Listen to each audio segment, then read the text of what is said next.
Welcome back, Hoodies. Oke, kita sampai ke the real first week of August ya untuk Agustus dan memang pergerakan dari NFT kemarin sangat-sangat luar biasa ya, apalagi untuk gold dia naik ke atas lalu dia langsung dibanting ke bawah langsung. Di grup itu saya juga udah bilang hati-hati karena kenaikannya itu tidak signifikan. Kenaikannya tidak sesuai dengan technical, tidak sesuai dengan construction, which is construction-nya sebenarnya butuh untuk dia ini dulu koreksi dulu ke bawah, baru dia naik ke atas. Nah, padahal pada saat kita live dengan member premium kemarin, saya udah bilang kalau nanti NFP itu dia turun dulu menuju support EMA 100 atau EMA 20, dia baru akan naik lebih tinggi. Namun yang ternyata terjadi adalah ketika NFP dia naik dulu ke atas, baru turun ke bawah. Itu yang terjadi pada gold. Nanti kita akan bahas di tempatnya gold. Oke, kita langsung gak usah lama-lama, kita akan lihat apa yang akan terjadi di awal minggu di Agustus ini, setelah NFP juga, jadi post NFP, kita langsung mulai di AUD USD. Australian USD terlihat banget ya, dia benar-benar nggak bisa banget nih buat ngebreak si support 64951 ini. Nah, mapping kita kemarin dia antara dia tembus atau dia naik, ternyata dia naik ke atas dari NFP, dia naik ke atas dan dia langsung kebanting lagi, balik lagi ke range bawahnya dia di tahun ini di 064951 sampai 65112. Ini adalah support yang sangat menentukan lajunya dari AUD USD. Kita tahu pertama dan kedua ini sudah double bottom. Triple bottom akan mantul atau akan tembus, kita masih mesti lihat lagi pergerakannya seperti apa. Tapi lagi-lagi dan lagi-lagi memang sepertinya dia akan mengetes support 64951 lagi di awal minggu ini. Khususnya di hari Senin Selasa, di hari Rabu dia akan menentukan. Nah, apa yang bisa kita lakukan sekarang? Momentum sell itu area sell-nya lagi-lagi ada di 6297 masih, teman atasnya akan berbeda jauh karena trendline-nya sudah jalan. Nah, kita bisa ini yang TP kemarin ya, sorry.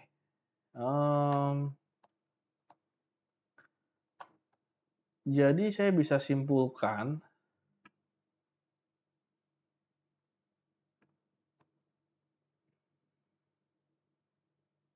dia akan kesini lagi. Apakah ini adalah area yang pas untuk kita sell? Sepertinya sudah bukan lagi ya, karena area sell sekarang ada di sini, SL sama tetap di atas situ, TP-nya di sini, cuma 0,41. Karena kita nggak bisa spekulasi kalau dia akan turun ke bawah sini. Kita akan lihat di time frame besarnya dulu, bukan time frame kecil, time frame besar. Time frame besar baru terkonfirmasi sell, which is daily, dia sebenarnya akan turun lagi. Kita nggak tahu akan tembus atau enggak. Weekly-nya belum. Kita akan turun ya ke H1 nih. H1 juga masih terkonfirmasi downtrend. Ini sulit, serius. Secara teknikal, ini harusnya kita sell, ya. Secara teknikal kita harusnya sell dengan TP seperti ini. Kita harusnya sell dengan TP seperti ini. Namun, kita udah lihat nih, udah 2 kali nih, nggak bisa. Apakah yang ketiga akan tembus, atau ketiga malah terjadi reversal? Well, saran saya adalah yang harus kita lakukan, yang akan saya lakukan juga, ya, yang akan saya lakukan juga, adalah saya tetap akan melakukan sell, ya, entah sell limit, entah sell now, saya akan pancing dengan sell now mungkin, baru sell limit,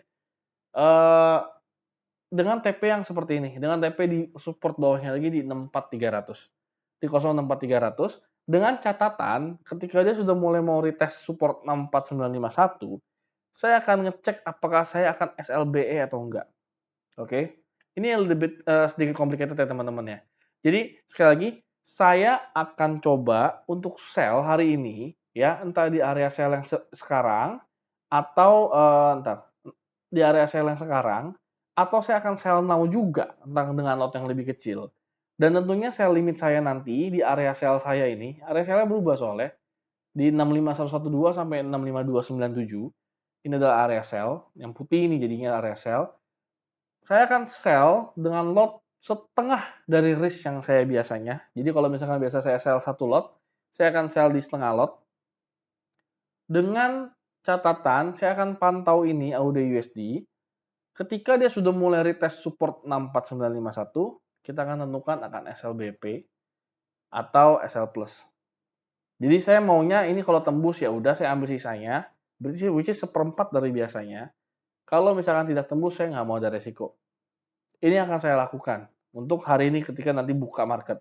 Jadi teman-teman stay tune, lihat aja di grup kapan saya akan entry. Ya, jadi saya boleh tulis dulu sekarang, ini akan saya entry sell limit di 65111 sell limit di 65154, SL di 65745, TP di 64300. 300 lah. Oke, ini untuk AUD USD. Teman-teman perhatikan ya, ini agak lumayan sulit lah. Ya karena kalau saya kasih signal signal yang langsung dia nggak masuk rasionya. Jadi saya harus melakukan ini. Oke? Kita lanjut ke Euro USD. Ini malah terbang. Ini signal yang saya buat kemarin yang saya tidak anjurkan untuk entry ya teman-teman. Ini yang kalau teman-teman lihat live saya yang di hari video saya analisa saya di hari Jumat, saya bilang karena ada NFP kita nggak bisa ambil resiko apakah dia akan naik atau enggak. Ya which is kejadian benar, ternyata dia naik ke atas ya. Dan ini menghancurkan semua tren yang sedang berjalan. AUD USD naik, wow berapa persen nih? 1,2% ya, ini time frame H4 sebanyak 132 pip. Banyak. Dan ini mengubah tren jelas, apalagi kalau kita bicara time frame kecil, H1 sudah konfirmasi uptrend, M30 sudah konfirmasi uptrend, M15 sudah mau rapet. Ini yang saya maksud, atau kalau teman-teman sudah ngikutin saya cukup lama, ini adalah uptrend atau reversal yang tidak sehat. Kenapa saya bilang tidak sehat? Karena dia naik berdasarkan momentum fundamental atau momentum news, khususnya NFP, CPI, nanti ada PPI, ada job change dan segala macam, dan juga tidak terjadi koreksi sama sekali dalam kenaikannya. Jadi teman-teman, kalau ada kenaikan segini panjang, apa yang di-expect? Expect-nya koreksinya juga akan sangat dalam. Ya, jadi ini bisa jadi seperti ini, dia naik ke atas, dia turun lagi balik ke sini, retest pertama, baru dia akan bermain di range dia yang baru. Jadi jarang sekali terjadi ketika sudah naik, sudah tembus, apalagi ini tembus 2 resistance atau hampir 3 ya, dia kenaikan lebih dari 1% biasanya, dia akan langsung ikut naik lagi ke atas. Jarang banget until itu special case. Tapi yang saya tahu, menurut pengalaman saya, ini akan turun dulu melakukan koreksi. Nah, kalau ini tidak terjadi koreksi lagi, akan ada koreksi lagi di range berikutnya. Jadi kalau ini tetap lanjut naik, ya ini udah merah kan. Jadinya menutup untuk candle H4 terakhirnya dia sudah merah. Itu bisa dianggap koreksi karena di time frame kecil anggapannya itu adalah koreksi. Dia bisa saja masuk ke 1.09195 sampai 1.09558. Dia akan bermain di sini. Jadi perhatikan teman-teman. Kalau lagi naik seperti ini, would you like to buy or would you like to sell? Both ways itu bisa menghasilkan profit. Both way bisa menghasilkan profit. Kalau teman-teman mau sell, tentunya karena kita sudah uptrend sudah terjadi, kalau teman-teman mau melakukan sell, please SL-nya mesti benar-benar dijaga. Tapi karena ini sudah naik uptrend, sudah break berapa resistance? 1, 2, 3 ya. 4 bahkan, 5. Jadi karena sudah melewati beberapa resistance kecil yang sudah ditembus sama dia, kalau teman-teman mau buy, teman-teman bisa anticipation money management-nya dengan averaging. Karena kalau teman-teman mau buy, sekarang nih, SL-nya jauh banget. Kita buy di sini aja, SL-nya mesti di bawah sini. TP mungkin di sini. 1, TP 2. Nggak worth it. Sangat sama sekali nggak worth it. Teman-teman mau ambil buy di time frame kecil, oke M15. Saya kita ambil sekarang. SL-nya di mana? Tetap di sini. Di bawah EMA 100, di bawah shadow terakhir. Nggak worth it. Still not worth it, right? Ya. Jadi ini yang saya bilang kalau teman-teman mau buy sekarang, please do pertimbangkan akan averaging. Jadi karena pertimbangan akan averaging, jadi jangan sampai lotnya kebanyakan. Ya, karena kalau kebanyakan bisa jadi stop out dan sebagainya. Jadi, I don't think I'm gonna take position first, tapi kalau teman-teman, mau ambil posisi aman ya saya akan ambil buy di sini. Di sini nih range buy saya. SLA di sini. Ini akan jadi area buy saya. Jadi kalau saya mau ambil Euro USD, saya akan buy area di 1.08534 sampai 1.08747 dengan SL di 1082227 dan TP-nya di 109.532. That's what I will do.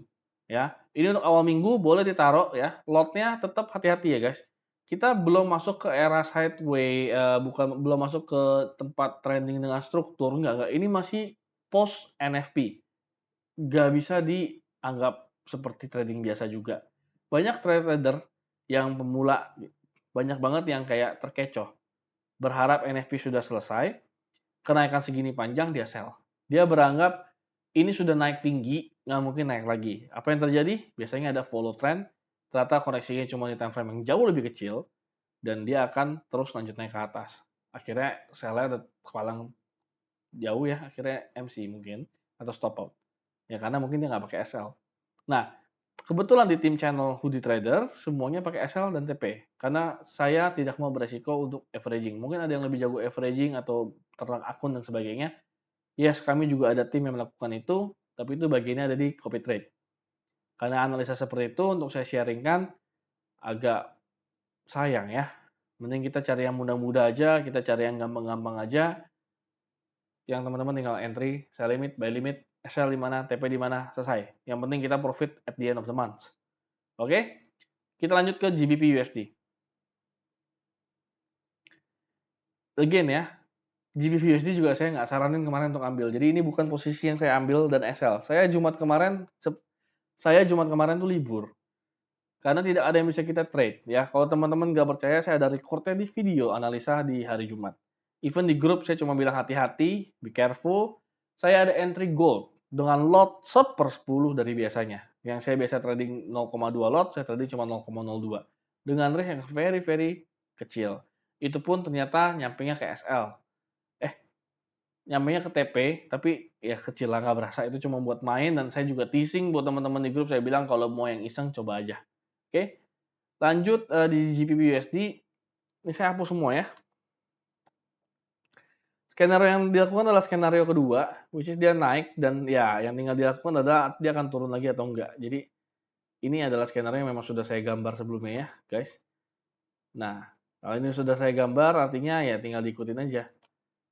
Biasanya karena ini masih posisinya masih downtrend, saya mau lihat di daily dulu.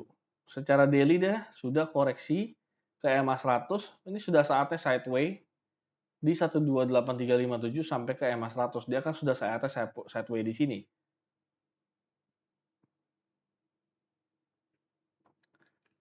Satu jam, 1 hour itu lagi bertarung antara EMA 8 dan EMA 100 juga. Even top yang terakhir tidak bisa mengikuti top NFP sebelumnya. Saya akan lanjut lagi ke M15, masih uptrend dan sudah di bawah EMA 20. Oke, jadi most likely semuanya sudah melawan balik ya. Most likely juga dia akan berperang antara tren besar dan tren kecil, time frame besar, time frame kecil. Kita akan ikutin di EMA di H4, which is harganya juga masih di antara EMA 8 dan EMA 20. Artinya ini nggak bisa ditarik kemana-mana. Jadi saya tarik trend line kagak masuk. Tuh, tidak terlalu masuk ya trend line-nya di sini. Nggak masuk trend line tuh. Dia sudah sempat break, ini false break hitungannya. Kalau saya mau panjangin ini pas. Nah, ini false break nih jadinya hitungannya. Dia balik switch, dia bisa turun, dia bisa naik. Dia bisa jalan ke kedua arah. Dia bisa naik, dia bisa turun. Kenapa demikian? Kenapa kadang kita tahu dia bisa naik, dia bisa turun? Ini pertama emangnya nggak jelas. Di sini downtrend, di H1 downtrend sementara, koreksi, sideway, dia sudah retrace juga. You cannot tell it. Gitu. Di time frame kecil dia lagi uptrend. Jadi kesimpulannya seperti apa? We just play it with the risk. Ini adalah salah satu yang orang kadang sebut sebagai golden zone. Market itu selalu bisa ke kedua arah, bisa naik, bisa turun. Sometimes ada waktunya dia reversal, sometimes ada masuknya dia follow the trend. Mau kita follow the trend terus-menerus, suatu saat akan terkena yang namanya reversal. Mau kita harapin reversal terus-menerus, suatu saat akan ketemu yang namanya golden trend atau follow the trend. So, they making like golden rules about this trading yang namanya adalah golden zone. Golden zone artinya apa? Kita udah tahu dari sini kalau top yang dibikin selalu lebih rendah. Trend lagi turun. Just do it. Just do the sell, SL di atas high sebelumnya, TP the next support. Masuk atau enggak rasionya? Kalau masuk, just do it. Just take the risk. That's it. Gak usah banyak pikir, just take the risk. Kalau memang ada risk, ya udah nggak apa-apa. Yang penting you know what to do when it's floating, you know what to do when it's going to your SL. Kita tahu kapan kena SL, kita tahu juga kapan kena TP. Benar? By the end of the day kita mau itu profit secara keseluruhan. Jadi kalau satu shoot loss ya udah. Kalau memang tidak mau mengambil resiko atau mau low risk, yang seperti ini nggak usah di take. Saya akan tag buat teman-teman. Jadi kita akan update semuanya di sini. Oke? Okay? This is GU. Jadi sell area itu ada di 1.27971 sampai 1.28184 dengan sell area SL-nya lumayan tinggi, teman-teman. SL satunya bisa ada di sini sebenarnya di 1.28512. SL2-nya itu ada di 1.28689. Hoodies yang pilih. Teman-teman yang pilih mau SL yang di mana? Saya sih saranin yang lebih atas, tapi memang risk-nya akan jadi lebih besar. Ya untuk itu cara memperkecil risk, saya akan bikin videonya nanti, kecilkan lotnya seperti biasa. Hitung sama-sama risk-nya, kalau bisa fix, fix. Kalau bisa under 2% atau under 3%. Jadi lotnya disesuaikan, oke? Kita lanjut ke gold. Gold yang terakhir. Ini yang aneh ya. Jadi ketika NFP candle-nya naik secara signifikan. Nih, saya akan buka jam-jam NFP. NFP di sini ya, 19.30. Dia naik secara signifikan selama 15 menit. Dia turun, dia candle kedua setelah 15 menit setelah news, dia tetap naik. Namun selalu terjadi rejeksi. Saya post di grup, hati-hati, be careful, dan ternyata benar dia mulai turun. Ada sebuah rejeksi dari support, sehingga trader berpikir dia naik, dia koreksi, dia akan naik lebih tinggi lagi. What happened adalah setelah jam 9, dia turun drop ke bawah sebanyak 2,6%. Terjun bebas dari 2474 sampai 2410, 600 pips. Banyak yang panen di sini, banyak juga yang sudah terkecoh di sini. Beberapa grup akan menyarankan untuk scalping, sell karena dia sudah naik ke atas. That's the winning group, but the losing group they gonna do buy here. Dia akan buy di sini. Kita nggak peduli lagi sama grup-grup yang lainnya juga. I just know what I'm doing. Turunnya sampai mana karena bisa diprediksi, ternyata turunnya sampai EMA 20. Di H4 turun sampai EMA 20, rejeksi terus terjadi di support 2428, yang artinya H4 ini masih layak dibilang masih uptrend.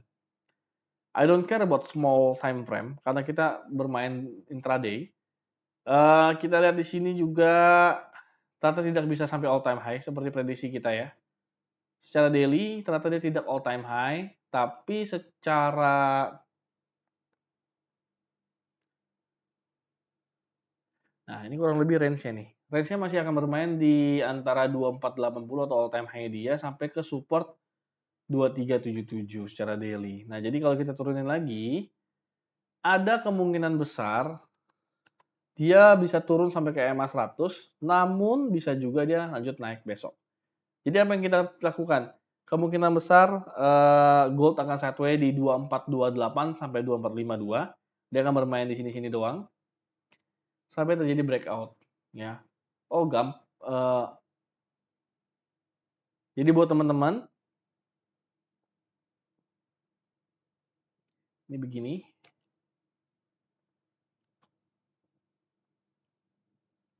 Dia bisa ke kedua arah. Jadi buat teman-teman apa yang harus dilakukan? Just do it. Uptrend, we buy. Ya, ini masih buying zone.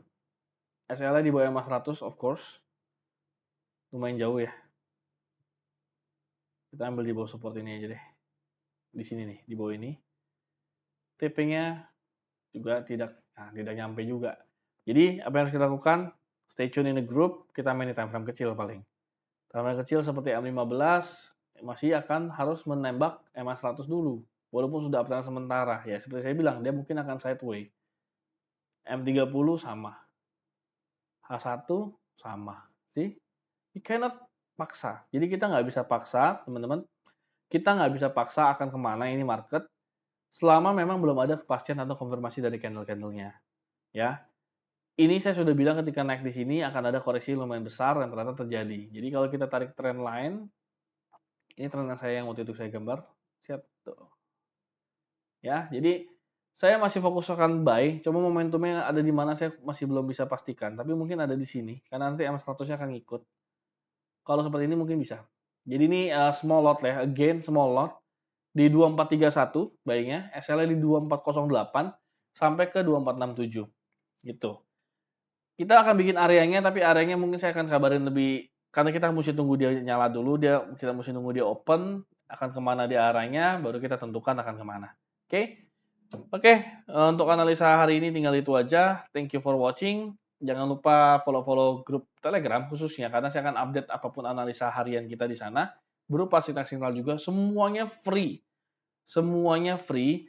Jadi buat teman-teman yang mau nanya-nanya segala macam juga bisa langsung di sana dan oke, bye.